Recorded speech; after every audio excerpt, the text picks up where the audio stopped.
You're listening to The Head Trash Show with me, Alexia Leachman, author of Clear Your Head Trash. Head Trash is the home to the Head Trash Clearance Method, which you can use to get rid of the fears, stresses and anxieties in your life. Every week I'll be sharing insights, stories and interviews to inspire you to clear your head trash so that you can find calmness, confidence and clarity in your life and work. To find out more about clearing head trash and creating a headspace, head over to clearyourheadtrash.com. And now for today's show. Hello and welcome back to the Head Trash Show. My name is Alexia Leachman. Thank you so much for joining me today. Now, today I want to talk about trauma, and more specifically, unresolved trauma. Now, we have all got boatload of unresolved trauma. Every single one of us has this trauma within us that we have yet to resolve. And this is something that I've been very curious about dealing with in myself recently. And so I've been delving into my own traumas and wanting to find ways of healing my own traumas so that I can get to the bottom of them, let go of them all, and just to feel the lightness and levity and the freedom that comes from letting go of your emotional shit. And traumas is such a huge part of our collective experience. You know, we've all got unresolved traumas, and we know how damaging unresolved traumas can be for us. There are many, many wonderful experts that talk a lot on this subject that I would urge you to seek out and listen to them. Gabor Mate is one of them, who talks a lot about unresolved trauma and the collective trauma that we may be experiencing due to collective experiences that we've gone through, that we are going through. And trauma has been, you know, we look at things like addiction and negative toxic patterns of behaviour, and a lot of that goes back to unresolved childhood trauma. So this is something that I've been very much aware of with my experience of working with people's emotions and helping them to let go of things that really, you know, hold them back and keep them in a place of anxiety and depression and emotional pain. But really, you know, I feel like the work starts with us, right? You've got to start with yourself first. And this has always been my approach, is, you know, really look inward. What do I need to heal? What work have I got yet to do? And so unresolved trauma felt like the next bastion for me to deal with.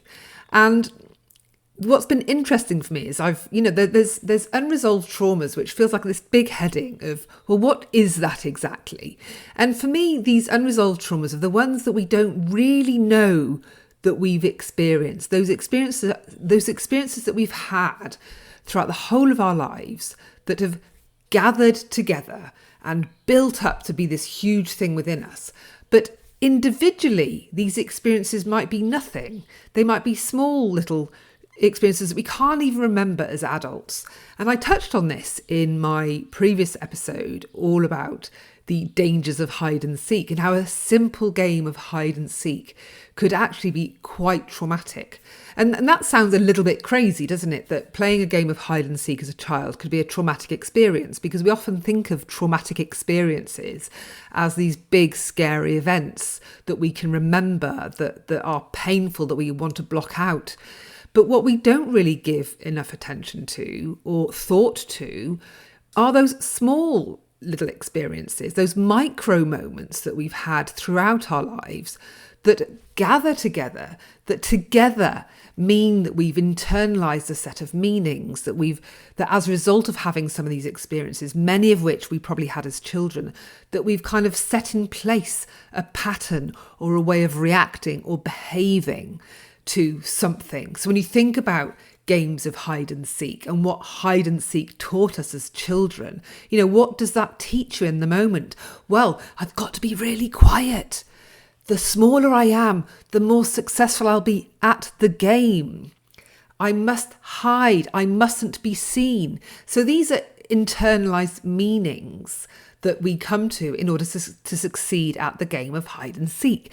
Now, of course, these meanings are really rubbish if you want to succeed as an adult in the world. You know, being hidden, playing small, being really quiet. These are not necessarily good things for you to do as an adult if you want to succeed at doing a host of things, right? So when I talk about these internalized meanings, this is what I'm talking about. So what about those experiences that you've had that you just can't remember? You were 4, you were 5. Who knows what was going on? Little tiny things, being lost at the supermarket, this kind of thing, which is a very kind of minute experience that might have lasted 5 minutes, and actually you can't even remember how many times you were lost in the supermarket as a child, or in the shops, or in the park, or wherever, because they probably happened so many times and they didn't really stand out sufficiently enough for you to be able to sort of label them as a big traumatic event. But nonetheless, it happened, and when it happened, as a child, as a person, you would have thought, oh, right, well, that was pretty unpleasant. That means this. So next time, to protect myself, to help myself survive, to make sure it doesn't happen again, I'm going to do X, Y, Z, or I'm going to say X, Y, Z, or I'm going to be like this, because then that won't happen to me again. Now, so if you just imagine all of those experiences that you've had where you've come up with a pattern, a way of behaving, a way of being in order to avoid this thing happening to you again. How many of those experiences do we have in our collective unconscious, in our subconscious, in our individual subconsciouses? Just think about all those experiences. It's impossible to even quantify how many of those experiences that we've had. But this is the stuff that makes up our unresolved traumas. We can be easily distracted by the word trauma and immediately think of these big, scary events. And with the work that I've done helping women, supporting women in getting over their tocophobia, the extreme fear of birth and pregnancy, one such big, scary event is somebody's own birth, or a childbirth experience that the woman's already had that was traumatic. So already there's a difference between those two experiences. So for example, if a woman has had a very difficult childbirth, she's going to remember that. That is going to stand out in her mind as being a trauma that is very, very clear for her. However, when you think about your own birth, a lot of people don't have a conscious recollection of their own birth because, well, we were just emerging, weren't we? Some people do, but many of us don't. However, what birth does give us is this idea, this confidence that this is an experience that you've had. We've all been born, right? There's no way that any of us would be it if we hadn't been through our very own birth experience. So whether or not that was a traumatic experience or not, that element might be a mystery. But the one thing that we can be sure of is that we were born. Now, when I had tocophobia, I had a hunch that my own birth was traumatic. I have no idea whether that was true or not, but I had a hunch and I followed that hunch. But what helped me was the knowledge that I was actually born, that was an experience that I had. The question mark for me was whether or not it was traumatic or not. But I decided to press on and assume that it was traumatic and then relieve myself of all of those toxic emotions, the traumatic experience, just any emotional stuff that I've held on to as a result of that experience, and what I would have internalized, what meanings I would have internalized as a result of that. Now, don't get me wrong. You might think, well, hang on a minute, how does a baby internalize meanings? We do. Babies do. Babies are sentient beings when they're born. They have thought, they have fears, they have emotions. They're able to come up with patterns of behavior. So this is all well established with science. So if you are curious about any of this, then please do seek out the work of Dr. David Chamberlain or Dr. Thomas Verney, who I've interviewed on my Birth Products podcast, but also look out for an interview with him on this podcast as well. So back to the birth situation then. We were able to kind of assume that a birth was traumatic and go ahead and start clearing that, even though we might not know the ins and outs of that experience. But what about those experiences that we don't even know whether or not we've had them? This creates a little bit of a difficulty when you're thinking, well, hang on a minute, did I have a traumatic experience at the age of 7? Around the theme of abandonment? Did I? I'm not really sure. So when you don't know whether you've had the experience and then you don't know whether that experience was traumatic, it can kind of make it feel a bit like, well, this feels like a whole waste of time. I think I'll just leave that and focus on the things that I've have got knowledge on, that I have got clarity over, i.e. the big scary events. Okay?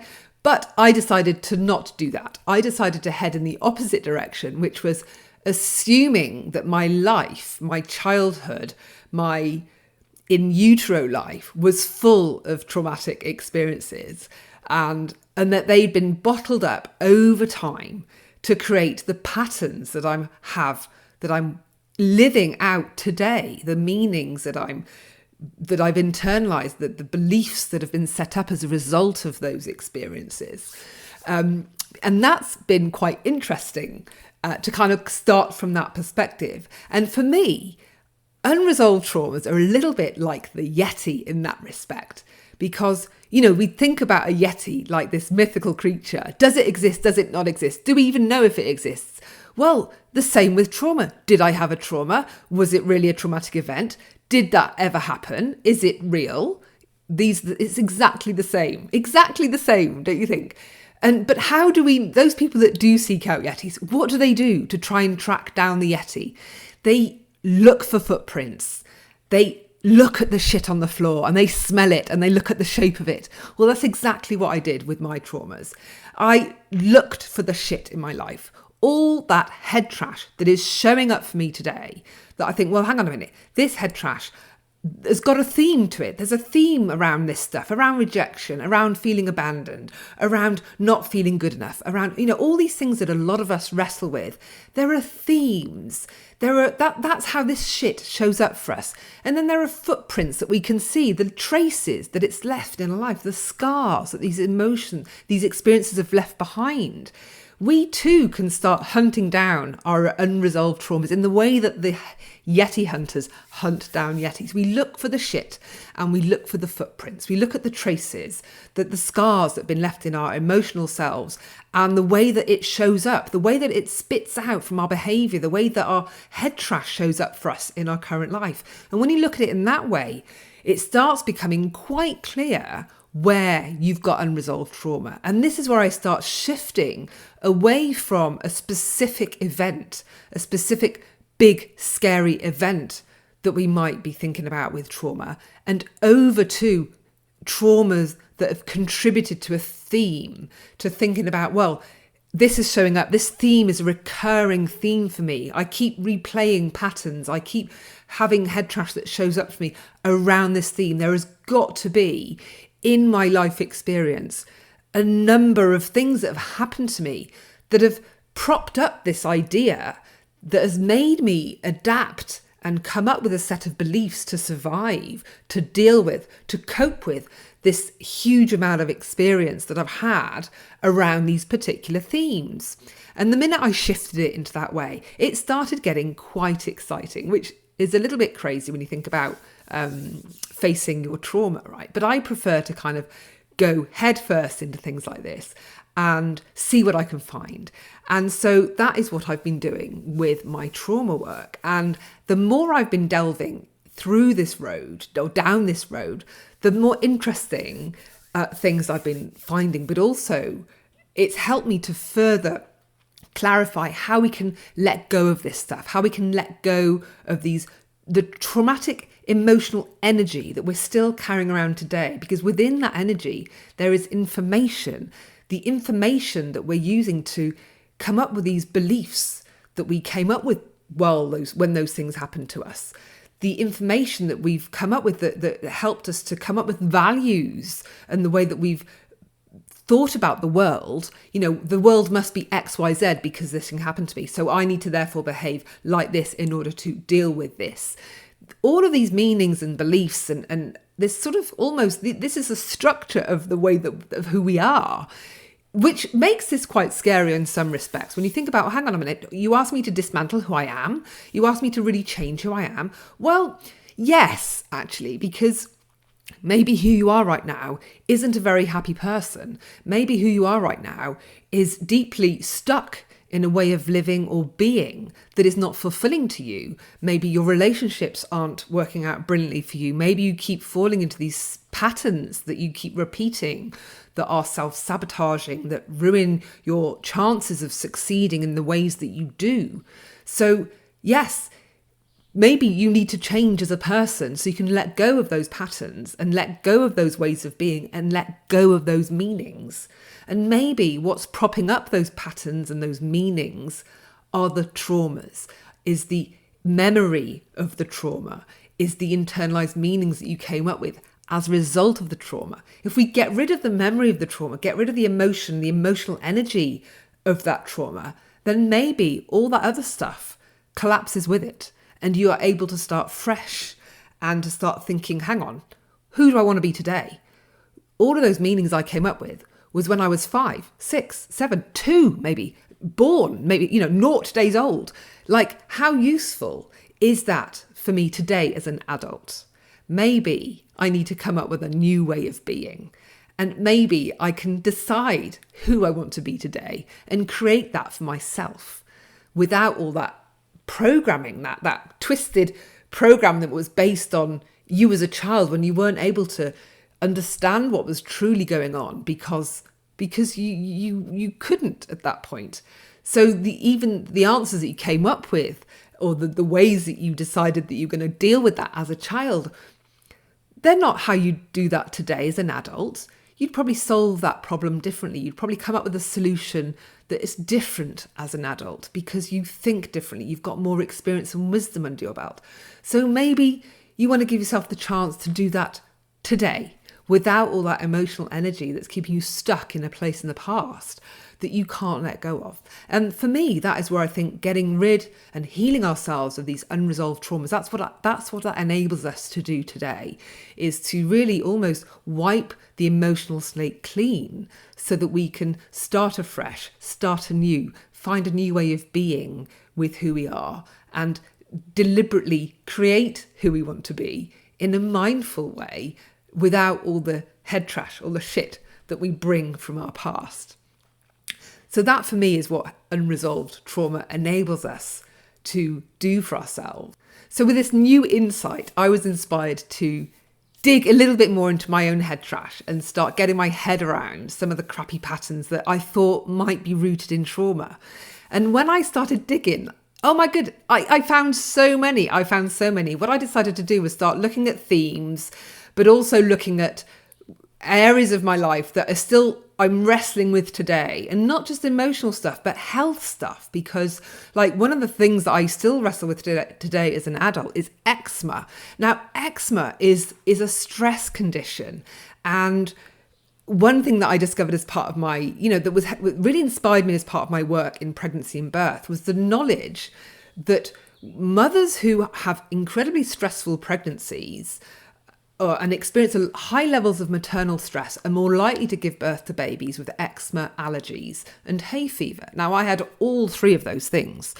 And when I dug into it, I found out that my mother was hugely stressed when she was pregnant with me. And I was like, well, duh, that's why I've got this trio of eczema, hay fever, allergies. And this was a huge inspiration for me, a huge motivator for me when I was pregnant to make sure that I did not experience maternal stress so that my babies did not have those three things. And I'm happy to say that I succeeded on that front because my babies don't have any eczema, they don't have any allergies, and they don't have hay fever. So I was very happy with that. But nevertheless, here I am still with my eczema and hay fever and allergies. So I really needed to dig further into my own stresses, my own history, because that was almost caked in for me when I was being built as a human being. My mother's stress created that when she was building me and creating me. So I knew with my eczema, I had something a lot deeper that I had to work with. And so, this is really, I think, part of my ongoing need for my personal healing is to try and to heal myself of things like eczema, for example, that I'm still doing today. So when I was when I decided to look through the lens of unresolved trauma at stuff that I'm wrestling with still, I decided to write down some of the things that I was wrestling with. And then the other thing I wanted to do was try and understand how many events I may have experienced that my emotional system would have labelled as traumatic. And that doesn't mean it's a big scary event, which I write in caps. It just means these micro moments, these small events that maybe, you would look at as an adult and think, well, that's not a trauma. But it doesn't matter. It's how you would have experienced that as an individual at the time. Now, of course, as children, we experience things very, very differently. And so that's where it would get embedded, right? So I was very curious. So I wrote down, what I did is I wrote down a few areas of my life or some themes that I felt there might still be some traumas that are holding me back in some way. And then I wanted to know how many events were clogging up this theme that I could let go of emotionally from a traumatic perspective. And this is what I found, okay? So when it came to feelings of insecurity, there were 8 events. When it came to my dog allergy, 9 events. Now, of course, when I think about that, actually only 9 when I think about the times when I used to go and visit with my grandmother in Paris, and I'd walk to the market with her, and loads of the houses we'd walk past had these big scary dogs that would just come running up the front to the gate and bark at the pavement as you're walking by. And they were massive. I mean, some of them were, they weren't all massive, but when you're 5 and you're 6, a dog is massive. You know, it's like a dragon. So, you know, those sort of barking events can be terrifying. And so one of those events could just be one traumatic event. So the fact that I've only got 9 around dogs is quite surprising. I expected it to be a lot more than that. Eczema, got 10 events. Taking action, which is an interesting one. I've got 18 events, traumatic events related to the theme of taking action. And then interestingly, around the theme of not taking action, i.e. like waiting and hesitating and all that kind of stuff, procrastinating, I've got 94 events. So isn't that interesting how I've got, you know, 18 events that are around the trauma that can build fear in me around taking action. But I've also got fear and, you know, that comes from the traumas where I haven't taken action. So can you see how this can really send you into a spin? You know, you want to take action, but you don't want to take action, you're waiting. And both of those things are filled with trauma for you that are kind of keeping you stuck in this loop, right? So, then abandonment, which is an obvious theme in my life because I was a child of divorced parents. I've got 121 events in my life are on the theme of abandonment and rejection. So suddenly I'm like, oh shit, there's a lot, I've got a lot of stuff here that I need to kind of let go of and release from my emotional system that's just weighing me down and that's feeding some of the fears I have. You know, one thing I know from working a lot with tocophobia and the fear of pregnancy and birth is when you have a root traumatic event like a traumatic birth, this can feed anxiety and feed phobias and feed your fears. So as long as you've got traumas there acting as the food, your fears are going to be much harder to shift because they're being fed by the traumas that are sitting there below, just seeping in. So for me, when I think about the work I had to do, it's really obvious I really needed to start exploring ways of healing these traumas fast because this was clearly the next level of healing that I needed to go through. And also I needed to find a way of healing a lot of traumas all at once. You know, when I think about my traumas around abandonment, who's got time to sit and do 121 clearances to clear all these different traumas? You know, no, I haven't, right? I just want to crack on and get this stuff done.